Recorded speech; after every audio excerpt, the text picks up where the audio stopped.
लोग urine culture पढ़ लिए, स्टूल कल्चर पढ़ लिए, सीमेन कल्चर पढ़ लिए, अब स्प्यूटम कल्चर। ठीक है, स्प्यूटम कल्चर कैसे किया जाए, लेबोरेटरी में कैसे टेस्ट किया जाता है स्प्यूटम कल्चर।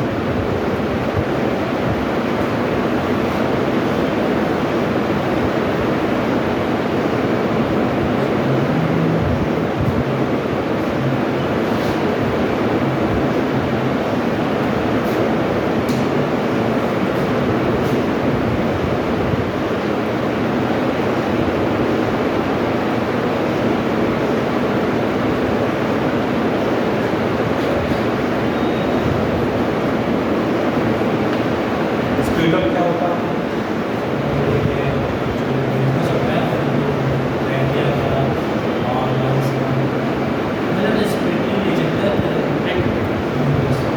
हमारे बॉडी में कभी कभी क्या होता है, रिस्पायरेटरी ट्रैक या रिस्पायरेटरी का नाम ट्रैकिया जो होता है, उसमें कोई डिसऑर्डर आ जाता है तब उसकी टेस्टिंग के लिए क्या यूज किया जाता है, स्प्यूटम। ठीक है, बलगम। ठीक, तो हम लोगों ने इसके बारे में पढ़ लिया था, स्प्यूटम क्या है, इसका फिजिकली क्या होता है, केमिकली क्या होता है, माइक्रोस्कोपिक क्या होता है, और उसके कल्चर के बारे में पढ़ना है इसमें। ठीक है, तो बेसिक चीज सबसे रिपीट कर लेते हैं। देखिए, ये हमारे बॉडी में ये स्ट्रक्चर देखिए। ठीक है, लंग्स है। ठीक, लंग्स के पार्ट क्या है, ब्रोंकाई है, ब्रांचियोल्स है, एल्विलाई है। ठीक, एपिग्लॉटिड्स है, ट्रैकिया है, ये सारी चीज है, नॉस्ट्रिल है। ठीक है, टर्मिनेटर है, फंगा, ये सारी चीजें पाई जाती हैं। तो सिंपल सा फिर से देख लेते हैं। It is produce in the tracheobronchial tree. The principal cells for production of sputum are goblet cell and sub mucus gland. ठीक है, कभी कभी ऑब्जेक्टिव क्वेश्चन आप लोग में आएगा, पूछा जाएगा म्यूकस, हमारा जो स्प्यूटम होता है, स्प्यूटम जो सिक्रेट होता है वो कौन सा सेल सिक्रेट करती है। ठीक है, एपिथेलियम। तो ऑप्शन में एपिथेलियम पूरा ग्लोबेट दे दिया गया हो। ठीक है, तो जानते रहिएगा, हमें एपिथेलियम तो पढ़ना ही पढ़ना है, लेकिन एपिथेलियम के बाद भी उसमें ग्लोबेट सेल और सब म्यूकस ग्लैंड होते हैं। ठीक है, इसको जानना। ऑप्शन में आ गया, एमसीक्यू भी आता है ना हमारे एग्जाम में, तो एमसीक्यू के लिए जानते रहिएगा, जो हमारे बॉडी में स्प्यूटम सिक्रेट होता है वो कौन सेल सिक्रेट करता है। ठीक है, जैसे हमारी बॉडी में स्टमक से एचसीएल निकलता है ना, एचसीएल कौन सेल निकालता है?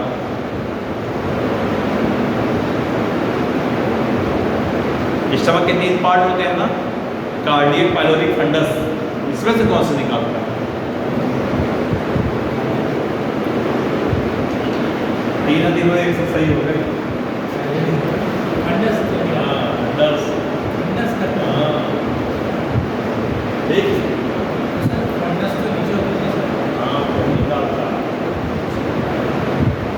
उसमें बी सेल पाया जाता है, बी सेल से निकालता है।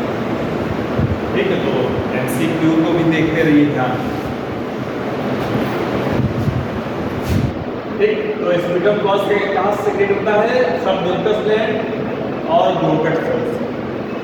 ठीक, अब देखो ग्लोबेट सेल, हम ग्लोबेट सेल आ ही गया। Goblet cell of the surface epithelium produce, यानी एपिथेलियम सेल है उसमें ग्लोबेट सेल। ठीक है, ठीक, mucin which is diluted by the secretion of the sub mucus gland. ठीक है, ये डाइल्यूट होता है। कोई बताएगा डाइल्यूट और कंसंट्रेट में क्या डिफरेंस है? डाइल्यूट में सर लिक्विड होता है, क्या डाइल्यूट में लिक्विड ज़्यादा होता है। हाँ, और कंसंट्रेट में सर लिक्विड कम होता है और जो सॉल्वेंट सॉलिड होता है वो ज़्यादा होता है। ठीक है, डाइल्यूट में क्या होता है, लिक्विड की मात्रा ज़्यादा होती है, और कंसंट्रेट क्या होता है, लिक्विड कम होता है। ये तो डाइल्यूट पार्ट में होता है हमारा स्प्यूटम। कैसा होता है, डाइल्यूट। हिमालय ऑप्शन में क्या डाइल्यूट होता है कि लिक्विड होता है कि सॉलिड होता है, कैसा होता है, तो डाइल्यूट पार्ट में। ठीक, स्प्यूटम में 95% क्या होता है, वाटर ही होता है। जैसे हमारी यूरिन में 95 to 96% वाटर होता है, वैसे हमारे स्पूटम में भी सेम कैटेगरी होगा। ठीक, ये कहाँ से निकलता है? अपर एंड लोअर रेस्पिरेटरी ट्रैक्ट। ठीक, और कहाँ कहाँ के थ्रू वास होता है? हमारे सिलेक्टरी ग्लैंड से मिक्स हो जाता है उसमें, नेसल जो हमारा होता है उससे भी मिक्स हो गया है, कभी नाक से भी निकल सकता है, कभी माउथ से भी निकल सकता है। ठीक है, हम इसका टेस्ट कैसे कर सकते हैं? ओरली। ठीक, ओरल टेस्ट कर सकते हैं। तो कोई भी टेस्ट करना होता है, अगर आपसे पूछ लिया जाए कि हमारे बॉडी में हमने पढ़ा यूरिन, स्टूल, स्प्यूटम और सीमेन, हमारे बॉडी से जब हम उसको निकालते हैं टेस्टिंग के लिए कंटेनर में रखते हैं, तो लेबोरेटरी में पहुंचने में कितना टाइम लगना चाहिए? कितने टाइम में लेबोरेटरी में पहुंच जाना चाहिए?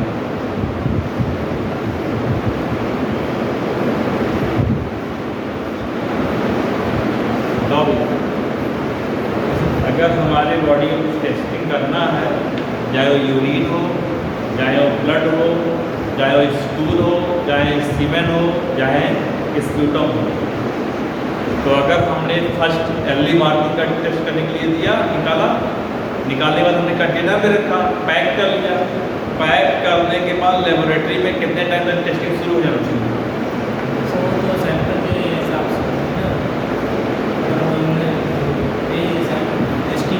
टाइम पीरियड होगा कोई भी सीमेन है उसको वैसे यूरिन है उसको मतलब जल्दी जल्दी हो सके तो नहीं 30 से लेकर 60 मिनट। ठीक है, अगर 30 to 60 मिनट में लेबोरेटरी में टेस्टिंग शुरू हो जाती है, सैम्पलिंग शुरू हो जाती है, तो उसमें रिजल्ट एग्जैक्ट आएगा। लेकिन अगर 1 घंटे के ऊपर आ गया तो बहुत सारी उसमें क्या हो जाती है? डिफ्रेंशिएट करने लगता है, बहुत सारे बैक्टीरिया, फंगस इन्वायरमेंट से आके वो क्या करता है उसमें अटैक करने लगता है। अगर निगेटिव है तो भी पॉजिटिव आ जाएगा। ठीक है, जैसे हमने लिखा क्या नाम है, हम स्प्यूटम टेस्ट कराने जा रहे हैं, हमारा टेस्ट करना है, और हमने रखा कंटेनर साफ नहीं, गंदगी है उसमें बहुत सारी, और स्पूटम को निकाला हमने और लेबोरेटरी में भेज दिया। पता चला जो उसमें कंटेनर में पहले से बैक्टीरिया और फंगस वायरस होंगे उसमें मिल जाएंगे, और ऐसे खुला ही है तो उसमें बाहर से भी आ जाएंगे। अब टेस्टिंग करते समय जो रिजल्ट आना चाहिए कि हमारी बॉडी कोई बीमारी नहीं है, तो भी कोई बीमारी आ जाती है। तो यही होता है, कभी कभी किसी का देखो मेडिकल लाइन में टेस्टिंग किया जाता है, कभी कभी रिजल्ट खराब आ जाता है। ठीक है, नहीं होता तो भी रिजल्ट आ जाता है।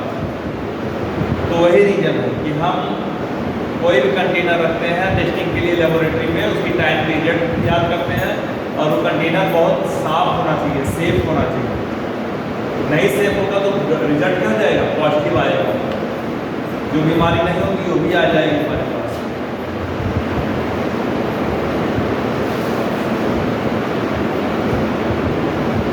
देखिए, normal sputum is a mixture of plasma, mucin, electrolytic and water.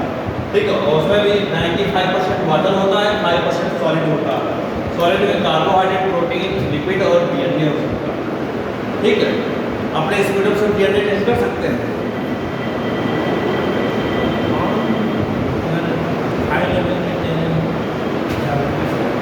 ठीक है, हम अपने स्प्यूटम से भी डीएनए टेस्ट कर सकते हैं। CID और क्राइम पेट्रोल देखो, जब कोई किसी घर में चाय पीने आता है तो उसके लिप्स के प्रिंट पड़ जाते हैं उसको। ठीक है, कप से उस पर हम लेकर डीएनए सैंपल हम उसको टेस्टिंग के लिए ले सकते हैं। जैसे हाथ फिंगर सा हो गया, आई का हो गया, इन सब का डिफरेंट होता है, सबका सेम होता है, मतलब किसी का मैच नहीं करेगा, ये होता है।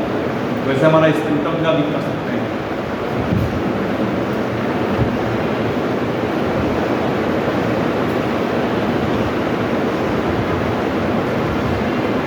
स्प्यूटम से HIV टेस्ट किया जा सकता है।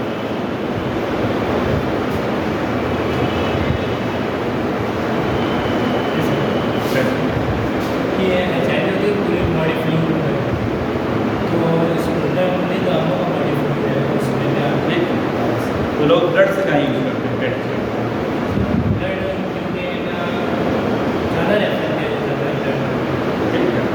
सही है। हम म्यूकस से यानी स्प्यूटम से HIV टेस्ट भी कर सकते हैं, ठीक है, ब्लड से। हाँ मतलब कि स्वेटिंग होता है उससे भी हो सकता है। ठीक, हाँ। अब ये कोविड आया था, कोविड में एक ऐसे था, उसको क्या नाम, स्प्यूटम ही तो टेस्ट किया जाता था, RT-PCR किया जाता था, स्प्यूटम ही टेस्ट किया जाता था, ठीक है। म्यूकस लेयर से हम पता कर सकते हैं, सेलेब्री ग्लैंड से पता कर सकते हैं कि हमारी बॉडी में म्यूटेशन हो रहा है कि नहीं।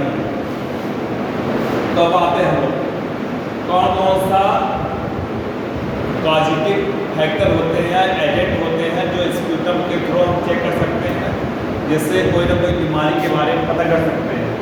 तो सबसे पहले हमारे लंग्स में जो भी डिजीज आती है, रिस्पायरेशन में जो जो बीमारी आती है, सब हम स्प्यूटम से टेस्ट कर सकते हैं। मोस्टली सबसे डेंजर बीमारी क्या होती है? TB होती है, ठीक है। TB हो गया, TB अगर कहते हैं नहीं 15 दिन लगातार खांसी आ रही है यानी TB का सिम्टम है। TB किससे होता है? बैक्टीरिया से होता है, ठीक है, माइक्रोबैक्टीरियम ट्यूबरक्लोसिस, TB से इसी से होता है, ठीक।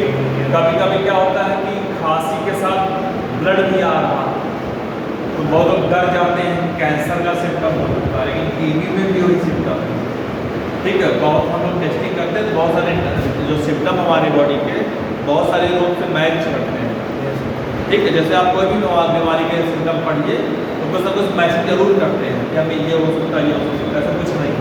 इसलिए हम लोग क्या करते हैं? टेस्टिंग करते हैं। निमोनिया होता है, क्योंकि सांस लेते हैं, सबसे पहले क्या होता है?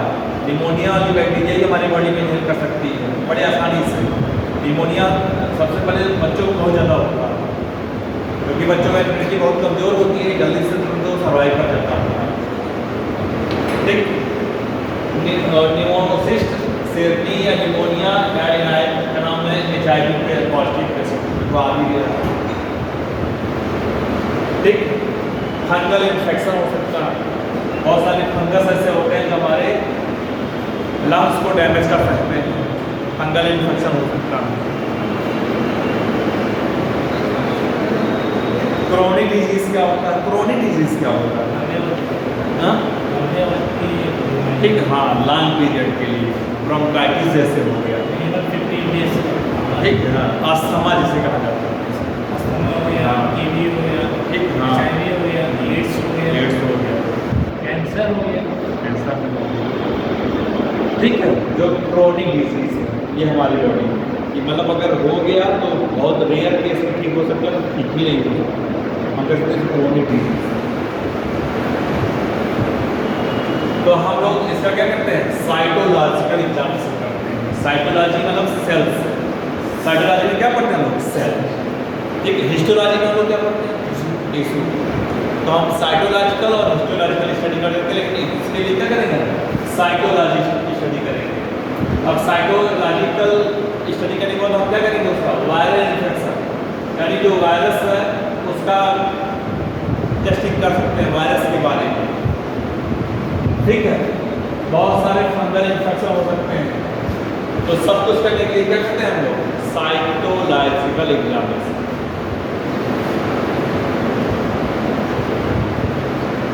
अब भैया हम लोग कैसे करते हैं उसको करते हैं, कैसे हम लोग साइटोलॉजिकल एक्सपेरिमेंट किस तरह करेंगे?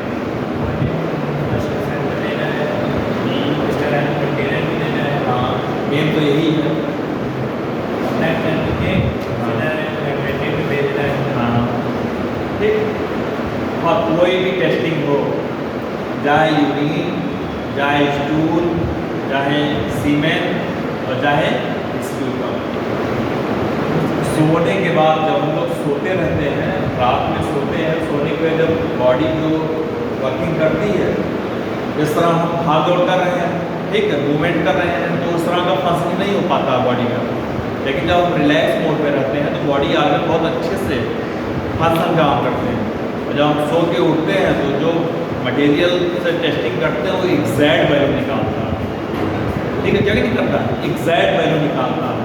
एग्जैक्ट वैल्यू यानी सबसे पहले अर्निंग मार्निंग का हम सैम्पलिंग लेते हैं, और सैम्पलिंग हमेशा जो कंटेनर होगा वो क्या होगा? स्टेराइल होना चाहिए, कोई इसमें आउटर पार्ट उसमें ना हो, अगर मान लो घर में हम रखें बहुत दिन से तो उसको पानी में उबाल लें, ठीक है, बॉयल करके तब उसको हम इसमें यूज करें ताकि कोई भी फॉरेन पार्टिकल इसमें चिपका ना हो, ताकि रिजल्ट डाइवर्स ना होने पाए। और लेबोरेटरी में 30 से 60 मिनट के अंदर, यानी 1 घंटे के अंदर आप लेबोरेटरी में पहुंचा दीजिए।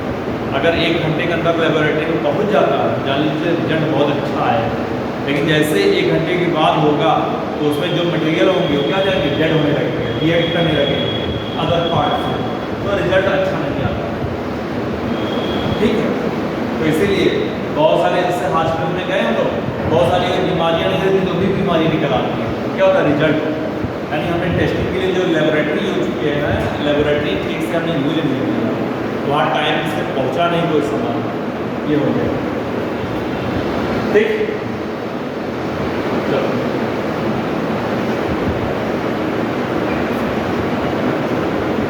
तो हम स्प्यूटम कितना होना चाहिए, 30 है। ठीक है, स्प्यूटम कितना होना चाहिए, 30 है। अगर 30 ml होगा तो हम उस स्प्यूटम से बहुत सारी जांच कर सकते हैं। ठीक है, यहाँ लिखा भी है, patient is advised to take a deep breath 2 to 3 times, filling her lungs up deeply and spit into a plastic container. ठीक,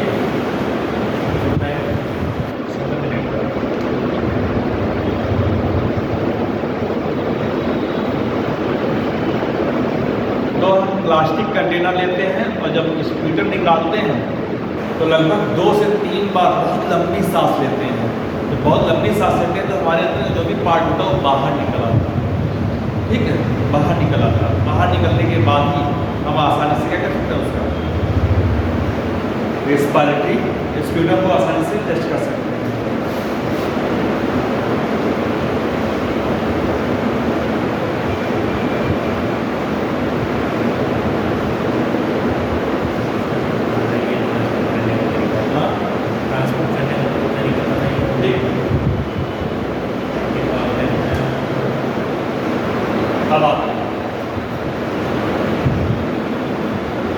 हम क्या करेंगे, ट्रांसपोर्ट करेंगे, यानी घर से ले जाके लेबोरेटरी में रखेंगे।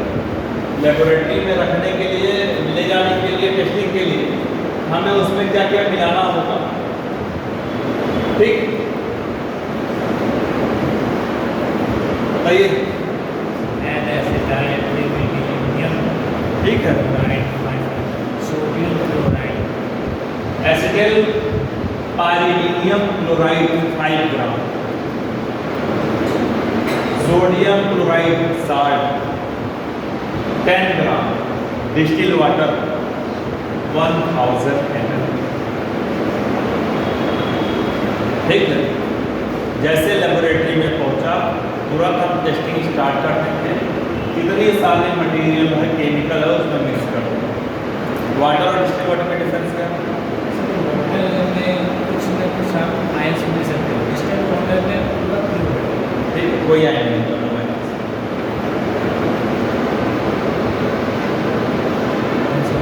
ठीक है।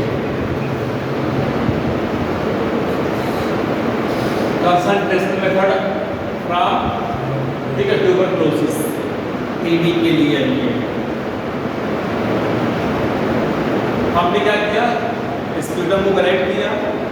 कलेक्ट करने के लिए उसमें अब टीबी चेक करना है, टीबी कल्चर कर रहे हैं, टीबी चेक करना है। टीबी चेक करने के लिए उसमें जैसा हमने उसमें मिक्सअप किया, मिक्सअप करने के बाद कुछ समय बाद फिर हम इक्वल वॉल्यूम में क्या करेंगे, 6% सल्फ्यूरिक एसिड डालेंगे, H2SO।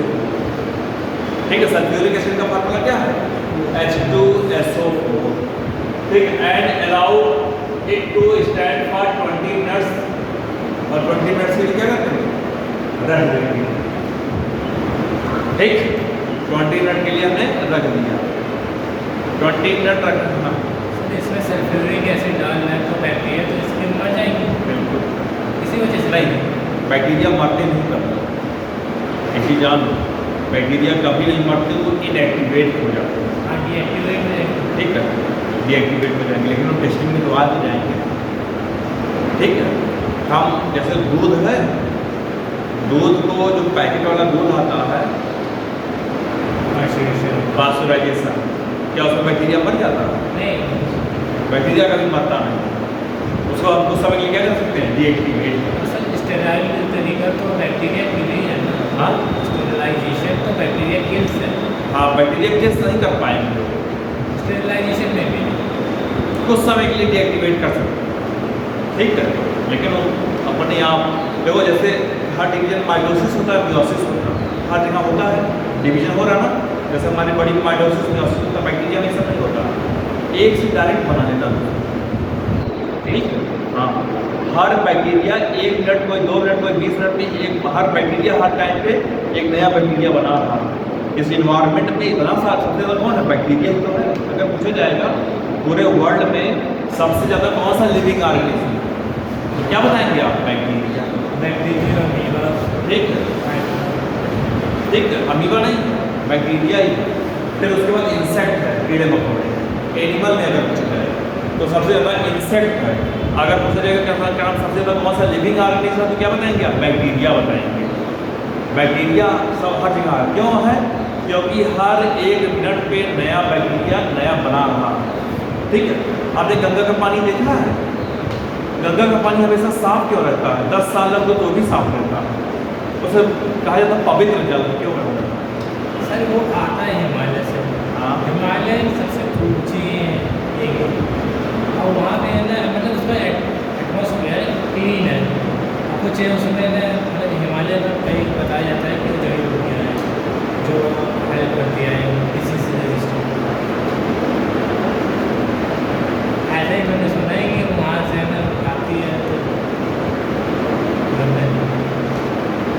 घर में आप जाइए, आज घर में पानी का नाम है, लीजिएगा किसी बोतल में या किसी लोटे में या किसी गिलास में, कटोरी में पानी 2 दिन रख दीजिएगा, तो पानी के ऊपर देखिए, ऊपर सरफेस 2 दिन बाद या 1 दिन बाद दीजिएगा, ऊपर बहुत सारे पार्ट टहलने लगते हैं, है ना। 2 दिन 3 दिन का पानी अगर हो जाए। लेकिन अगर गंगा जल लेकर आइए तो पानी में ऐसा नहीं होता, क्योंकि उसमें एक वायरस पाया जाता है जो बैक्टीरिया को खा जाता है। कौन सा वायरस है जो बैक्टीरिया को किल कर जाता है? बैक्टीरियोफाज,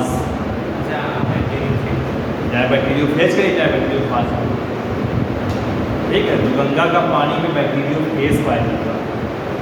तो पानी क्यों गंदा खराब होता है? क्योंकि उसमें बैक्टीरिया जाती है। जब बैक्टीरिया रहेगी नहीं तो बैक्टीरियोफेज जो वायरस है बैक्टीरिया खा जाता है। लेकिन हम पीते हैं तो बैक्टीरियोफेज हमारे बॉडी में नहीं इफेक्ट करता, इसलिए पानी हमेशा का 10 साल लग तो वैसे वैसे रहे, इसीलिए उसे शुद्ध माना गया, ठीक है। हर चीज़ में कोई ना कोई साइंटिफिक रीजन होता है। तो बैक्टीरिया गंगा का पानी शुद्ध क्यों माना जाता है? क्योंकि बैक्टीरियोफेज। अगर कहा जाएगा अब गंगा का पानी इतना गंदा क्यों हो जा रहा है, साफ क्यों नहीं हो रहा? क्योंकि ये बैक्टीरियोफेज की संख्या बढ़ जा रही है, इतना बढ़ जा रहा है, इसीलिए गंगा का पानी खराब हो गया। जैसे देखो, ई रिक्शा जब आया था तो कहा गया था ई रिक्शा आ गया, हम लोग का ट्रांसपोर्ट सिस्टम बहुत अच्छा हो गया, लेकिन अब ई रिक्शा इतना ज़्यादा हो गया है कि हर जगह ट्रैफिक वही कर रहा है। सिंपल सा एग्जाम्पल देखो कि पूरे लखनऊ में इस समय ट्रैफिक का मेन रिस्पॉन्सिबल फैक्टर क्या है? ई रिक्शा, ठीक है। तो सेम पानी को किल करने के लिए बैक्टीरियोफेज आया था। अब बैक्टीरियोफेज इतना ज़्यादा हो गया कि पानी में बैक्टीरिया ही नहीं, बैक्टीरियोफेज से ही पानी गंदा हो जा रहा है। बीओडी भी तो बढ़ रहा है। हाँ, बीओडी भी तो बढ़ रहा है। हाँ बिल्कुल, ठीक। पॉल्यूशन ज़्यादा हो रहा है, पानी का नाम उसका सीवर वेस्ट भी उसी में सीवर वेस्ट ज़्यादा जा रहा है, सर्वाइव नहीं कर पा रहा अपने आप, ठीक। तो सल्फ्यूरिक मतलब हम बैक्टीरिया को कभी किल नहीं कर सकते हैं, कुछ समय के लिए क्या कर सकते हैं? डीएक्टिवेट या इनएक्टिवेट कर सकते हैं। ये कुछ समय बाद क्या होगा? फिर एक्टिव हो जाता है। फिर उसमें सेंट्रीफ्यूज में चेक करते हैं 30 मिनट के लिए, 3000, ठीक है। 30 मिनट के लिए आरपी 3000 एक आरपीएम होता है, उसका नाम है, जैसे पंखे में होता है वायर, वैसे उसमें भी वायर होता है, उसको हीट करता है ठीक है, सेंट्रीफ्यूज में टेस्टिंग के लिए। ठीक, फिर क्या होता है कि हम उस स्क्रूटम को, ठीक है, जितने भी सेडिमेंट होते हैं, जितने भी आउटर पार्टिकल्स को रिमूव कर दिया जाता है सल्फ्यूरिक एसिड के द्वारा, सब रिमूव हो जाता है। और ये प्रोसेस 3 टाइम रिपीट किया जाता है, 3 बार रिपीट किया जाता है। रिपीट करने के बाद, ठीक है, हम क्या करते हैं, झील नेल्सन स्टैनिंग करते हैं। स्टैनिंग क्या होता है? Nitrogen bacteria.